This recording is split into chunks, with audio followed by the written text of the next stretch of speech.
Assalamualaikum warahmatullahi wabarakatuh. Selamat pagi Bapak, Ibu, dan teman-teman sekalian. Perkenalkan nama saya Siti Jara Wirunisa dengan NIM I1B023006. Pada kesempatan ini saya akan presentasikan asuhan keperawatan medika bedah, psikososial, dan keperawatan anak yang dilaksanakan di RSUD Gutang Taruna di Brata Purbalingga. Presentasi ini dibimbing oleh Ibu Reja Pajar Amelia Eskap, NSMK. Baik, langsung saja kita mulai ke pembahasannya. Oke, yang pertama itu ada pengkajian asuhan keperawatan medika bedah pada Nyonya S. Tanggal pengkajian 30 Oktober 2025 jam 10.15. Identitas klien nama Nyonya S, umur 67 tahun, jenis kelamin perempuan, pendidikan sekolah dasar, pekerjaan ibu rumah tangga, alamat Karangjengkol, RT 009 RW 003, Dusun Karangjengkol, Kecamatan Kutasari, Kabupaten Purbalingga, Jawa Tengah.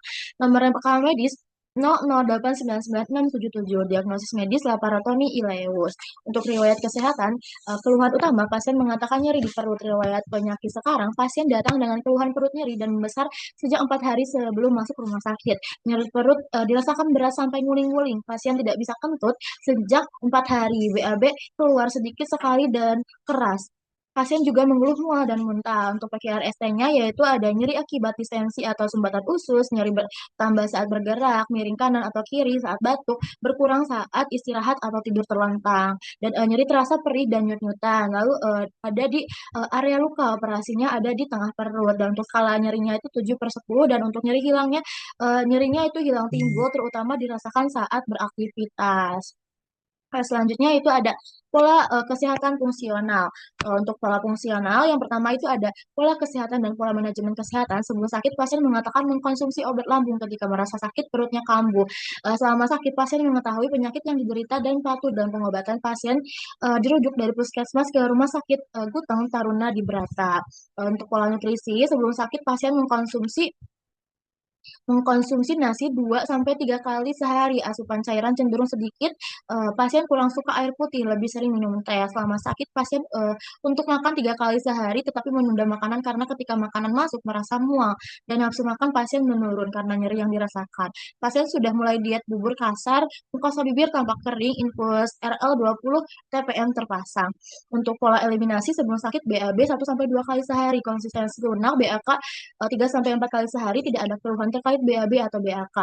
Selama sakit, pasien BAB 1 kali sehari, BAK 4 sampai 5 kali sehari, urin berwarna kuning. Dan untuk pola aktivitas latihan, sebelum sakit pasien dapat melakukan aktivitas sehari-hari secara mandiri. Selama sakit, aktivitas pasien terbatas akibat nyeri postoperasi laparotomi. Mobilitas miring, duduk jalan masih dibantu oleh keluarga. Selanjutnya yaitu ada pola istirahat tidur sebelum sakit. Sebelum sakit, pasien tidur 8 jam per hari dan tidak ada gangguan tidur. Selama sakit, pasien mengatakan tidur masih sering terjaga karena rasa tidak nyaman dan nyeri pada luka operasi saat berubah posisi. Pola kognitif, sebelum dan selama sakit tidak ada masalah pendengaran dan penglihatan. Pasien dapat berkomunikasi namun lebih lancar menggunakan bahasa Jawa dan dibantu cucu untuk menerjemahkannya. Pola konsep diri, persepsi diri, yaitu ada sebelum dan selama sakit, pasien menghargai dirinya sendiri dan memiliki tingkat percaya diri yang tinggi. Untuk pola peran hubungan, sebelum sakit, peran hubungan pasien kepada keluarga dan tetangga masih bagus dan tingkat sosialisasinya sangat bagus, dan selama sakit masih sama seperti sebelum sakit, tidak terdapat perubahan di mana peran hubungan pasien kepada keluarga dan tetangga masih bagus dan tingkat sosialisasinya sangat bagus, dan untuk seksualitas tidak terdapat keluhan terkait aktivitas seksualitas. Lanjut, pola toleransi stres coping, sebelum sebelum dan selama sakit, pasien memiliki coping yang baik dan selalu mendapat dukungan dari keluarganya. Di pola nilai keyakinan, pasien beragama Islam dan tetap menjalankan ibadah sholat di tempat tidur selama dirawat. Selanjutnya ada pemeriksaan fisik, yaitu ada keadaan umum. Pasien kesadarannya komposmetis, postur tubuhnya normal, untuk tekanan darahnya 184/97 mmHg, dan untuk nadinya 85 per menit, dan untuk respiration rate-nya itu ada 20 kali per menit, dan suhunya itu ada 36,3 derajat Celcius. Di SpO2-nya ada 93%, dan untuk di TB dan BB-nya itu ada 155 dan 60. Untuk kepalanya itu non normal, sefal, tidak ada lesi dan tidak ada massa. Untuk rambutnya itu bersih, beruban, matanya mata simetris, kanan kiri konjungtiva tidak anemis, untuk sklera tidak ekterik dan uku pupilnya isokor sama besar. Telinganya daun telinga simetris kanan kiri bersih, fungsi pendengaran baik, lubang hidung kanan kiri simetris, fungsi penciuman masih baik, mulut mukosa bibir kering, leher tidak ada pembesaran tiroid. Untuk selanjutnya ada torak di jantung itu infeksinya tidak saat diinspeksi tidak ada sianosis dan terlihat ictus cordis. Saat dipalpasi tidak ada nyeri tekan, di perkusi sonor dan di auskultasi terdengar suara lubuk. Di paru-paru di infeksinya itu ada simetris, tidak ada retraksi dinding, dada tidak ada jejak pengembangan paru kanan dan kiri simetris. Di palpasi tidak teraba benjolan, tidak ada lesi dan luka, perkusi sonor, auskultasi vesikuler tidak ada suara tambahan. Dan di abdomen inspeksinya yaitu perut tampak sedikit kembung, distensi ringan, terdapat luka operasi laparotomi vertikal di midline abdomen, tertutup kasar, tampak membesar, tertampak kerembesan minimal, dan saat auskultasi bising usus hipoaktif terdengar 8 kali per menit. Palpasi perut teraba lemas, terdapat nyeri tekan ringan di sekitar area luka operasi. Saat diperkusi terdengar bunyi timpani. Selanjutnya ada di ekstremitas. Nah, di atas ada masih di ekstremitas atas ini masih bisa digerakkan, tidak kaku, teraba hangat, terpasang impuls, dan di bawah ekstremitas bawah masih bisa digerakkan, tidak kaku, teraba hangat, tidak ada edema, dan di genitalia tidak ada. Dan ini selanjutnya ada pemeriksaan penunjang, bisa dilihat. Lanjut. Dan selanjutnya itu ada radiologi. Nah, di radiologi ini hasilnya tampak gambaran air fluid, level, multiple, pendek-pendek, dan distensi usus. Halus dan kolon, tampak free air subdiafragma. Next, selanjutnya itu ada terapi pasiennya ini menggunakan cairan infus RL20 TPM. Untuk injeksinya itu ada Ceftriaxone, ada metronidazole, terus ada ketorolak, ada cimetidine, dan untuk oralnya itu ada diet bubur kasar, dan untuk lain-lainnya ada ganti balutan jika rembes. Dan selanjutnya itu ada analisis data. Untuk masalahnya itu ada nyeri akut dengan kode D0077 berhubungan dengan agen pencedera fisik. Untuk datanya itu data subjektifnya, pasien mengatakan nyeri di perut, dan untuk PQRST-nya itu ada pasien mengatakan nyeri pertama saat bergerak, miring atau batuk, nyeri terasa perih dan nyut-nyutan di area luka operasi di bagian tengah perut, dan untuk skala nyerinya itu 7/10 dan nyerinya hilang timbul. Dan untuk data objektifnya yaitu pasien dalam kondisi post operasi laparotomi H+3, dan untuk tekanan darahnya 184/97 mmHg, dan untuk pasiennya tampak berhati-hati saat mengubah posisi. Selanjutnya itu yang kedua ada risiko infeksi dengan kode D.0142 dibuktikan dengan efek prosedur invasif. Selanjutnya itu ada prioritas diagnosa keperawatan. Ada yang pertama ada nyeri akut berhubungan dengan agen pencedera fisik ditandai dengan pasien mengatakan nyeri hebat, nyeri bertambah saat bergerak, nyeri terasa perih dan nyut-nyutan di area luka operasi tengah perut, skala nyeri 7/10, nyeri hilang timbul, pasien dalam kondisi post-op laparotomi H+3, tekanan darah 184/97 mmHg, pasien tampak berhati-hati saat mengubah posisi. Dan yang kedua ada risiko infeksi dibuktikan dengan efek prosedur invasif. Selanjutnya yaitu ada rencana keperawatannya.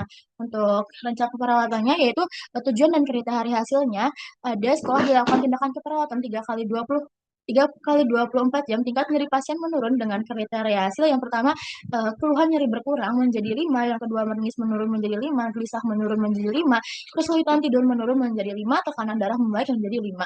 Untuk intervensinya yaitu ada manajemen nyeri dengan kode I.08238, yaitu dengan observasi, identifikasi skala nyeri, observasi TTV, khususnya tekanan darah. Terapeutiknya ajarkan teknik neurfarmakologi, relaksasi napas dalam saat nyeri muncul atau sebelum bergerak. Edukasi, jelaskan strategi meredakan nyeri, atur posisi pasien senyaman mungkin dengan semi power. Kolaborasi, pemberian analgesik, injeksi keterolak sesuai indikasi.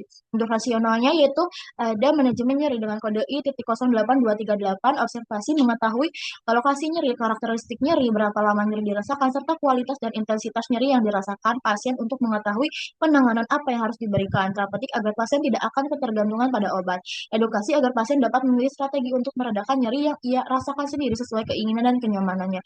Kolaborasi efektif dengan melakukan kolaborasi. Selanjutnya itu ada risiko infeksi dibuktikan dengan efek prosedur invasi. Tujuan dan cerita hasilnya yaitu setelah dilakukan tindakan keperawatan selama 3 kali 24 jam, tingkat infeksinya menurun dengan kriteria hasil. Yang pertama, nyerinya menurun menjadi 5, bengkaknya menurun menjadi 5, kadar sel darah putihnya membaik menjadi 5, kultur area lukanya membaik menjadi 5. Dan intervensinya yaitu pencegahan infeksi dengan kode I.14539. Observasinya monitor tanda dan gejala infeksi lokal, terapeutik, pertahankan teknik aseptik pada pasien beresiko tinggi. Lakukan cuci tangan 5 momen sebelum dan sesudah kontak dengan pasien atau lingkungan. Batasi jumlah pengunjung, edukasi jelaskan kepada pasien dan keluarga tanda dan gejala infeksi. Anjurkan pasien dan keluarga untuk cuci tangan, anjurkan pasien meningkatkan asupan nutrisi. Kolaborasi pemberian antibiotik. Operasionalnya atau pencegahan infeksi dengan kode I.14539, observasi infeksi lokal hanya pada bagian tertentu infeksi lokal yang dapat menjadi sistemik bila mikroorganisme mencapai sistem limpa atau vaskular. Terpetik agar bebas dari infeksi dan juga mikroorganisme untuk mengantisipasi apabila ada kuman atau bakteri yang dapat menyebabkan penyakit yang menular. Edukasi agar pasien dapat mengetahui secara dini tanda-tanda gejala infeksi, agar pasien dapat mengetahui cara mencuci tangan dengan 6 langkah cuci tangan. Selanjutnya itu ada pengkajian asuhan keperawatan jiwa pada Nyonya S. Untuk tanggal pengkajiannya yaitu pada tanggal untuk tanggal pengkajiannya itu pada tanggal 30 Oktober 2025 jam 10.15. Untuk identitas klien sama seperti pada tadi pada asuhan keperawatan medikal bedah. Dan untuk susunan keluarganya itu pasien adalah anak ke-1 dari 6 bersaudara, orang tuanya sudah meninggal, pasien sudah mempunyai anak 5, 2 lakinya sudah meninggal, 2 anak lakinya sudah meninggal, dan sekarang pasien tinggal dengan anak laki-laki kelima dan istrinya. Dan untuk pola persepsi kesehatan atau penanganan kesehatan, yaitu ada keluhan utama, pasien mengatakan nyeri di perut untuk lama keluhannya sekitar seminggu yang lalu. Dan itu ada keterangan genogramnya. Lanjut, ada pola aktivitas dan latihan. Aktivitas sehari-hari, pasien merupakan ibu rumah tangga dan dapat melakukan aktivitas sehari-hari secara mandiri. Dan untuk rekreasinya, pasien mengatakan jarang berekreasi, hanya melakukan aktivitas sehari-hari dan bermain bersama cucu dan cicit. Untuk olahraganya, tidak, pasien mengatakan bahwa ia jarang melakukan olahraga. Selanjutnya itu ada pola istirahat dan tidur. Waktu tidurnya siang jam 1 sampai jam 2, malam jam 9 sampai jam 4. Jumlah jam tidur 8 jam. Masalah tidurnya itu pasien mengatakan tidak bisa tidur karena merasa cemas terkait keadaannya dan merasakan nyeri yang sangat hebat.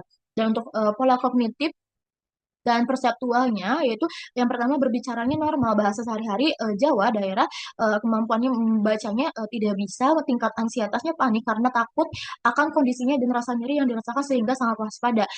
Selanjutnya ada kemampuan interaksinya sesuai, vertigonya iya, nyerinya iya, dan untuk PQRST-nya nyeri akibat distensi atau sumbatan usus, nyeri bertahan saat bergerak miring kanan atau kiri, saat batuk, berkurang saat istirahat atau tidur terlentang, dan nyeri terasa perih dan nyut-nyutan di area luka operasi, yaitu ada di bagian tengah perut, dan untuk skalanya nyerinya itu ada 7/10. Dan untuk nyeri hilang timbul terutama dirasakan saat beraktivitas. Selanjutnya ada pula persepsi diri atau konsep diri. Untuk body image atau gambaran dirinya, yaitu pasien tidak mengalami perubahan yang signifikan pada anggota tubuh atau gambaran diri karena adanya proses patologis penyakit. Pasien mengeluh mengenai kondisi tubuhnya ketika sakit menjadi lemah sehingga dalam aktivitas sehari-hari membutuhkan bantuan dari orang lain. Untuk masa keperawatannya tidak ada. Dan selanjutnya ada di role dan atau peran. Pasien tidak memiliki gangguan pada role peran. Masalah keperawatannya tidak ada. Nah, selanjutnya ada pola persepsi diri atau konsep diri, yaitu di identitas dirinya, pasien tidak memiliki gangguan pada identitas diri, masalah keperawatannya tidak ada. Selanjutnya ada di self esteem atau harga diri, pasien ada rasa bersalah dan memiliki keluhan fisik nyeri pada perut bagian tengah. Untuk masalah keperawatannya tidak ada. Lanjut, itu ada pola persepsi diri atau konsep diri di self ideal atau ideal diri. Pasien tidak memiliki gangguan pada self ideal atau ideal diri, masalah keperawatannya tidak ada. Lanjut, ada pola peran dan hubungan. Pekerjaan ibu rumah tangga, kualitas bekerjanya baik, hubungan dengan orang lainnya baik, sistem pendukung anggota keluarga. Untuk pasien ini memiliki hubungan yang baik dengan keluarga dan tetangga. Pasien sudah menjalankan perannya di keluarga dengan semaksimal mungkin. Keluarga pasien sangat mendukung pasien dalam sehari-hari dan mendukung untuk kesembuhan pasien. Masalah keperawatannya tidak ada. Dan untuk pola coping atau toleransi stresnya itu kehilangan perubahan yang terjadi sebelumnya. Pasien mengatakan ketika dirinya terdiagnosa sebuah penyakit, ia menerima itu dengan baik, tetapi ada sedikit rasa khawatir dan di tahap the angel atau marahnya, yaitu pasien mengatakan menerima dirinya dengan baik walaupun dirinya sakit dan tidak marah kepada dirinya sendiri atau hal lain karena keadaannya. Masalah keparatannya tidak ada di bergaining, yaitu pasien mengatakan jika terdapat masalah biasanya pasien cerita dan berdiskusi dengan anak untuk mencari berbagai solusi dalam mengatasi masalahnya. Tidak ada masalah dalam keperawatannya. Di depresi, pasien terbuka terhadap kondisinya dan menerima bantuan atau solusi dari orang lain. Masalah keperawatan tidak ada. Selanjutnya di acceptance, yaitu pasien menerima kondisi sakitnya dengan ikhlas. Pasien berusaha untuk mencapai kesembuhannya. Pasien memiliki motivasi, keyakinan, dan dukungan yang kuat untuk sembuh dan mampu melakukan tugas dan peran sehari-hari. Masalah keperawatannya tidak ada. Dan yang selanjutnya ada kemampuan adaptasi. Pasien mampu beradaptasi dengan keadaan yang sangat sakit. Selanjutnya itu ada pola nilai atau kepercayaan. Agama atau keyakinannya itu Islam, pelaksanaan ibadahnya rutin, pantangan agamanya tidak ada. Selanjutnya itu ada di analisis data. Nama Nyonya S umur 67 tahun. Untuk masalahnya itu ada ansietas dengan kode D.0080. Untuk berhubungan dengan krisis situasional, untuk ditandai dengan data subjektif. Pasien mengatakan cemas atau takut akan kondisinya. Pasien mengatakan tidak bisa tidur karena merasa cemas terkait keadaannya dan merasakan nyeri yang sangat hebat. Untuk data objektifnya, pasien tampak tegang, tekanan darahnya 184/97 mmHg. Nah, untuk diagnosis prioritas keperawatannya yaitu ansietas berhubungan dengan krisis situasional ditandai dengan pasien mengatakan cemas atau takut akan kondisinya, tidak bisa tidur karena merasa cemas terkait keadaannya dan merasakan nyeri yang sangat hebat, tampak tegang, dan untuk tekanan darahnya 184/97 mmHg. Rencana keperawatannya yaitu tujuan dan kriteria hasilnya setelah dilakukan tindakan 3 kali 24 jam tingkat ansietas dengan kode L09093 menurun. Dengan kriteria hasil yang pertama itu verbalisasi khawatirnya menurun menjadi 5, perilaku tegang atau gelisahnya menurun menjadi 5, pola tidur membaik menjadi 5, dan tekanan darahnya membaik menjadi 5. Nah, untuk intervensinya yaitu ada reduksi ansietas dengan kode I.093.1 dengan kode I.09314. Observasi identifikasi tingkat ansietas dan tanda-tanda verbal mengeluh takut serta nonverbal wajah tegang atau gelisah. Monitor tanda-tanda vital terutama tekanan darah dan nadi untuk melihat respon fisik terhadap kecemasan. Terapeutik ciptakan lingkungan yang tenang, nyaman, dan kurangi stimulus yang tidak perlu. Temani pasien dan gunakan pendekatan yang tenang dan meyakinkan untuk memberikan rasa aman.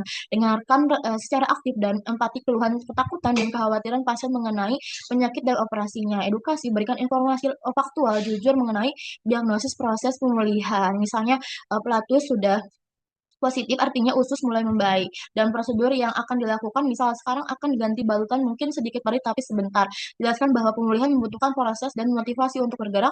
Mobilisasi sangat penting. Ajarkan pasien teknik relaksasi misal tarik nafas dalam, distraksi, mendengarkan doa atau musik. Kolaborasi, anjurkan keluarga untuk selalu mendampingi pasien dan memberikan dukungan emosional sebagai sistem pendukung utama.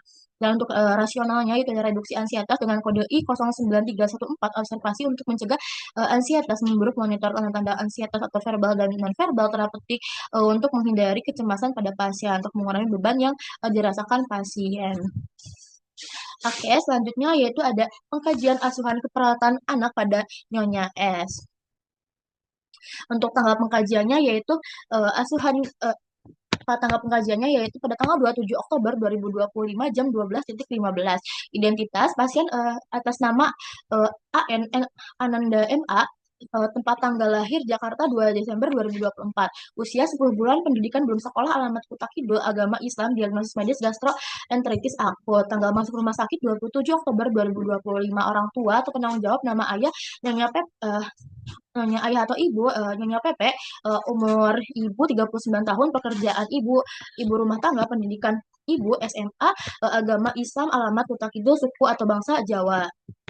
Nah, untuk keluhan utamanya yaitu ibu pasien mengatakan bahwa pasien diare lebih dari 3 kali dalam sehari. Keluhan tambahan, ibu pasien mengatakan bahwa pasien muntah setiap kali makan dan minum lebih 5 kali dalam 1 hari sebelum masuk rumah sakit. Lemas, pasien juga demam sejak 1 hari sebelum masuk rumah sakit. Pasien tidak mengalami batuk, pilek, atau sesak napas. Riwayat penyakit sekarang munculnya keluhan, ibu pasien mengatakan keluhan utama itu muntah mulai muncul 3 hari sebelum masuk rumah sakit, yaitu pada tanggal 24 Oktober 2025. Keluhan ini kemudian disertai diare lebih dari 3 kali sehari. Keluhan ini kemudian disertai diare lebih dari 3 kali sehari dan demam yang muncul 1 hari sebelum masuk rumah sakit pada tanggal 26 Oktober 2025. Karakteristik ibu pasien mengatakan muntah terjadi terus-menerus, muntah muncul setiap kali pasien selesai makan atau minum. Ibu mengatakan volume muntah banyak berisi makanan atau minuman yang baru saja dikonsumsi. Untuk masalah yang muncul sejak keluhan timbul, sejak pasien mulai muntah, ibu mengatakan pasien menjadi semakin lemas, mulai timbul diare lebih dari 3 kali sehari, dan pasien juga mengalami demam. Untuk riwayat masa lampau, yaitu yang pertama prenatal, ibu pasien mengatakan tidak mengalami keluhan saat hamil, rutin cek kesehatan di bidan, selanjutnya nafsu makan normal dan nutrisi terpenuhi dengan baik. Pada yang kedua itu ada natal, persalinan dengan cara sesar di rumah sakit dan tidak ada komplikasi persalinan. Yang ketiga ada postnatal, tidak ada trauma lahir, usaha bernapas spontan, BBL 3,55 kg, tidak terdapat anomali kongenital, dan untuk yang keempat penyakit waktu kecil tidak ada. Selanjutnya ada pernah dirawat di rumah sakit, belum pernah dirawat di rumah sakit sebelumnya. Yang keenam ada alergi, tidak memiliki alergi obat. Yang ketujuh ada kecelakaan, tidak pernah.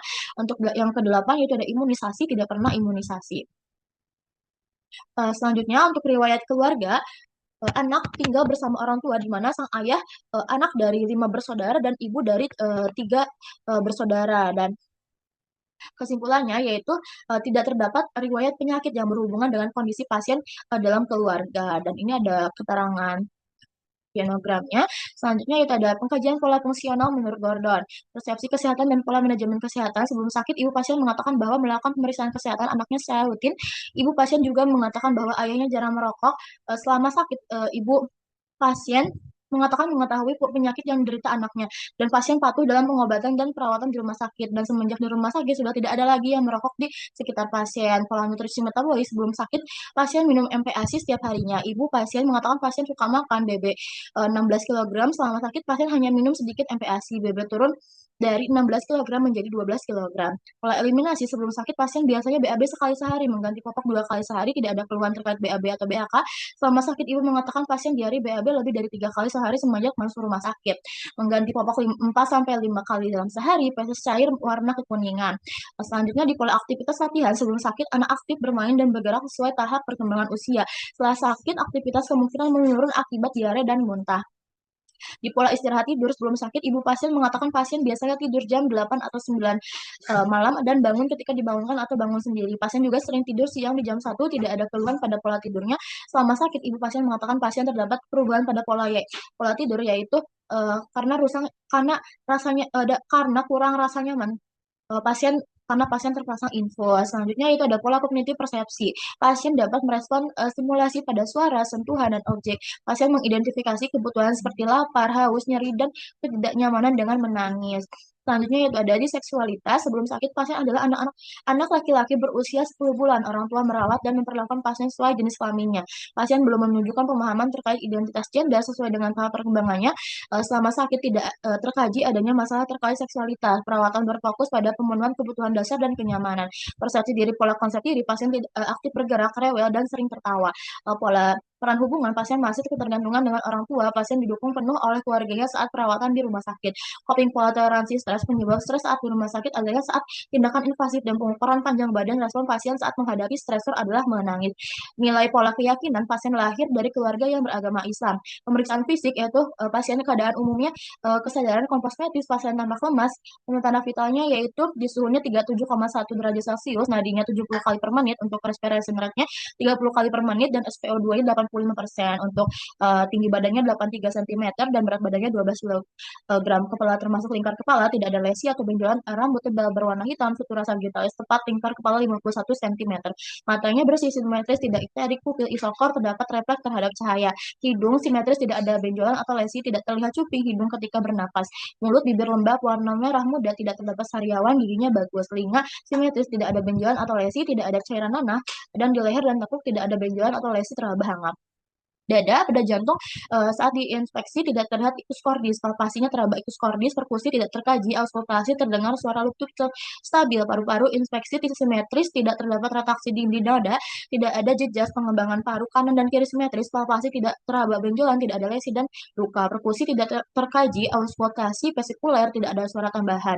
Di perut inspeksi terlihat pembesaran perut yang terasa penuh, kencang, kembung dan puncit.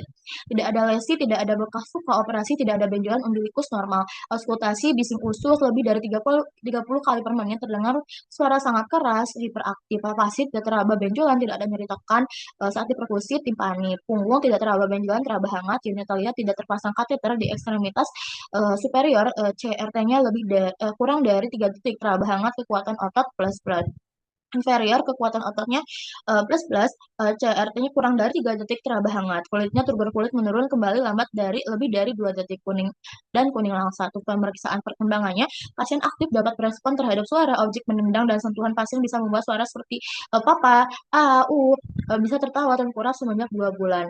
Dan untuk keadaan kesehatan saat ini, itu ada diagnosis medisnya gastroenteritis akut, dan untuk ini ada obat-obatannya, yaitu ada Cefix, Cefixim, paracetamol shear, ada Elbiosacid, ada Jimproshare, ada KN3A, ada injeksi ondansetron, dan injeksi ranitidin. Ya, selanjutnya yaitu ada uh, hasil laboratorium untuk tindakan keperawatan yang uh, ini, dan untuk hasil laboratoriumnya ada ini, dan untuk tindakan keperawatan yang telah dilakukan adalah manajemen diare dan manajemen mual.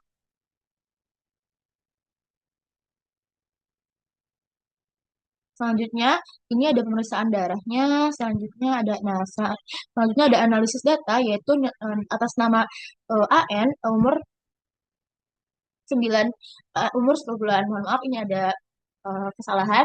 Selanjutnya itu masalah keperawatannya, yaitu ada diare dengan kode D.0020, berhubungan dengan proses infeksi, ditandai dengan data subjektifnya. Ibu mengatakan pasien diare lebih dari 3 kali dalam sehari. Data objektifnya feses air berwarna kekuningan, bising usus lebih dari 30 kali per menit, hiperaktif, abdomen kembung dan buncit, lokosisnya 15,9, mengartikan bahwa ini tinggi tandanya infeksi. Dan yang kedua itu ada nausea dengan kode D.0076, berhubungan dengan gangguan biokimia, ditandai dengan data subjektifnya. Ibu mengatakan pasien muntah-muntah setiap kali makan dan minum lebih dari 5 kali dalam sehari. Data objektifnya pasien tampak lemas, turgor kulit menurun kembali lambat lebih dari 2 detik, bising ususnya hiperaktif lebih dari 30 kali per menit, BB-nya sebelum sakit 16 kg dan BB setelah sakit 12 kg.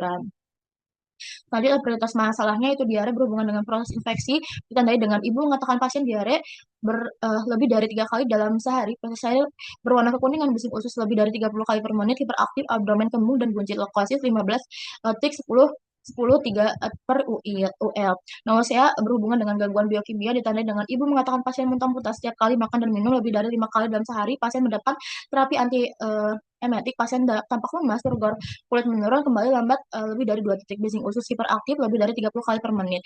Untuk rencana keperawatannya, yaitu tujuan dan kriteria hasil setelah dilakukan intervensi keperawatan sama misal 3 kali 24 jam, diharapkan eliminasi fekal membaik dengan kriteria hasil. Yang pertama, konsistensi feses membaik menjadi 5, frekuensi defekasi membaik menjadi 5, dari saltik usus membaik menjadi 5. Untuk intervensinya itu manajemen diare dengan kode I.04013, observasi identifikasi penyebab diare, misal infeksi, malabsorpsi, monitor warna, volume, frekuensi, dan konsistensi feses, monitor tanda dan gejala hipovolemia, misal turgor kulit menurun, mata cekung, nadi meningkat, membran mukosa kering, monitor iritasi dan ulserasi kulit di daerah perinatal. Terapeutik, berikan asupan cairan oral, misal larurat oralit untuk rehidrasi, pasang jalur intravena jika perlu. Edukasi, anjurkan untuk menjaga kebersihan, cuci tangan untuk mencegah penularan. Anjurkan makanan porsi kecil dan sering secara bertahap. Anjurkan melanjutkan pemberian ASI atau MPASI. Kolaborasi, pemberian obat anti motilitas. Yang kedua itu ada nausea berhubungan dengan gangguan biokimia, ditandai dengan ibu mengatakan pasien muntah-muntah setiap kali makan dan minum lebih dari 5 kali dalam sehari, pasien mendapatkan terapi antiemetik, pasien tampak lemas, turgor kulit menurun kembali lambat lebih dari 2 detik, bising usus hiperaktif lebih dari 30 kali per menit. Untuk tujuan dan kriteria hasilnya, setelah dilakukan intervensi keperawatan selama misal 3 kali 24 jam, diharapkan tingkat nausea dengan kode L208065 menurun dengan kriteria hasil. Yang pertama, perasaan ingin muntah menurun menjadi 5, sensasi asam di mulut menurun menjadi 5, pucat membaik menjadi 5, nafsu makan membaik menjadi 5, frekuensi menelan membaik menjadi 5. Untuk intervensinya yaitu Ada manajemen mual dengan kode I.08235. Observasinya, identifikasi pengalaman mual, apakah mual sensasi ingin muntah atau sudah muntah. Identifikasi isyarat nonverbal ketidaknyamanan atau misal bayi anak-anak dan mereka yang tidak mampu berkomunikasi secara efektif. Identifikasi dampak mual terhadap kualitas hidup, misal nafsu makan, aktivitas kinerja, tanggung jawab, peran dan tidur. Identifikasi faktor penyebab mual, misal pengobatan dan prosedur monitor mual, misal frekuensi, durasi, dan tingkat keparahan. Monitor asupan nutrisi dan kalori. Terapati kendalikan faktor lingkungan penyebab mual atau misal bau tak sedap, suara dan rangsangan visual yang tidak menyenangkan. Kurangi atau hilangkan keadaan penyebab mual, misal kecemasan, ketakutan, kelelahan. Berikan makanan dalam jumlah kecil dan menarik. Berikan makanan dingin, cairan bening, tidak berbau dan tidak berwarna jika perlu. Edukasi, anjurkan istirahat dan tidur yang cukup. Anjurkan sering membersihkan mulut kecuali jika merangsang mual. Anjurkan makanan tinggi karbohidrat dan rendah lemak. Anjurkan penggunaan teknik non farmakologis untuk mengatasi mual. Misal biofeedback, hipnosis, relaksasi, terapi musik atau akupressure. Kolaborasi, pemberian obat antiemetik jika perlu, misal ondansetron yang sudah diresepkan. Dan ini untuk daftar pustakanya. Oke, terima kasih. Demikian pemaparan asuhan keperawatan yang dapat saya sampaikan. Semoga asuhan keperawatan ini dapat memberikan gambaran penerapan proses keperawatan secara komprehensif. Terima kasih atas perhatian Bapak dan Ibu dan teman-teman sekalian. Wassalamualaikum warahmatullahi wabarakatuh. Stop. Gimana, Sel? Stop recording.